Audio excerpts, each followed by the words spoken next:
a créé l'association avec Corinne il y a 4 ans. On travaille 3 jours par semaine et nous sommes bénévoles, c'est un choix que nous avons fait dès le début. On travaille soit avec des instituts, donc avec des petits groupes de maximum 4 enfants ou 4 personnes, beaucoup avec des IME.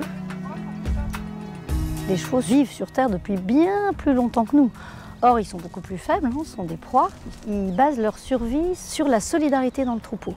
Et leur premier besoin, c'est d'être en relation. C'est pour ça qu'en équithérapie, c'est vraiment un animal extraordinaire, parce qu'il va venir dans la relation, dans le présent, sans jugement. Et ça, c'est vraiment très, très soignant et très, très réparateur pour tout type de blessures humaines, en fait. Hein. Ça fait du bien au cœur, c'est pour ça qu'on a appelé notre association Cœur à Cœur.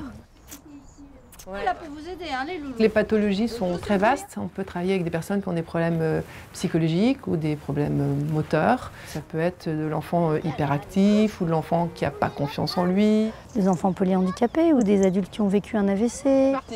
On a des enfants qui sont porteurs d'autisme. On accueille vraiment un public très très varié. Elle a quel âge? 6 ans. C'est la plus jeune. Comme moi. Comme vous trois, ça c'est rigolo. Ces enfants-là, c'est la 3e séance aujourd'hui. On compte le nombre de dodos avant la séance d'équithérapie. Moi, j'ai la chance de les voir plusieurs fois dans la semaine, donc chaque fois qu'ils me recroisent, quand est-ce qu'on va à l'équithérapie, ils sont très très en demande. Et les autres enfants du groupe sont très très jaloux du fait qu'eux puissent profiter de ça. Je vais foncer sur le plot. Par quoi on a commencé chaque séance? Ouais, faire brosser. Alors on va commencer par brosser un petit peu son cheval. On est parti sur 11 séances jusqu'à Noël en fait. Donc de septembre à Noël, tous les mercredis matins. Mais en sachant qu'il y a aussi le temps de préparation avant. Ils arrivent tout éparpillés, ils courent dans tous les sens et ils repartent. Ils font corps à 3, ils font groupe, ils sont beaucoup plus centrés, beaucoup plus posés. On voit les effets sur le corps, on voit les effets tout de suite. Et encore. Oui, bravo. Stop, Jojo. Ah oui, il est très sage, Loulou. Et toi, comment tu te trouves? Comme le loup. Comme le loup, ça c'est incroyable. On est comme son cheval, ou le cheval il est comme nous. Ça s'appelle faire la courte échelle. Et on s'assoit. Tu dois mettre derrière. Alors je vais t'aider si tu as peur. On a le droit d'avoir peur, on a tout à fait le droit d'avoir peur. Première séance, ils ne voulaient absolument pas partir. C'était compliqué de se séparer, parce que c'est compliqué pour les enfants de se séparer. Pour ces enfants-là. Au fur et à mesure des séances, on voit que la séparation elle est moins douloureuse. Donc du coup, elle sera moins douloureuse aussi dans leur vie, avec leurs parents, avec leur famille. Ça se travaille. Vous allez devoir faire demi-tour sur votre cheval. Et une fois que tu as fait ça, tu vas me donner tes mains. Tu vas t'allonger sur le cheval.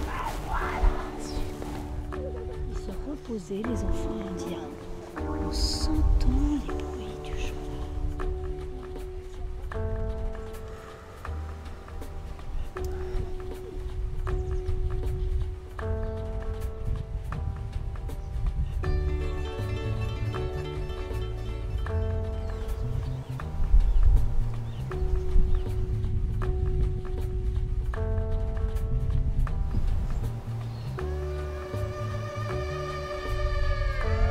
Le mouvement du cheval reproduit le mouvement de la marche.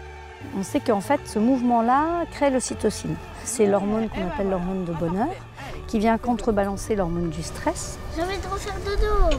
Bah, tu pourras nous le demander la prochaine fois, chouchou. Hein.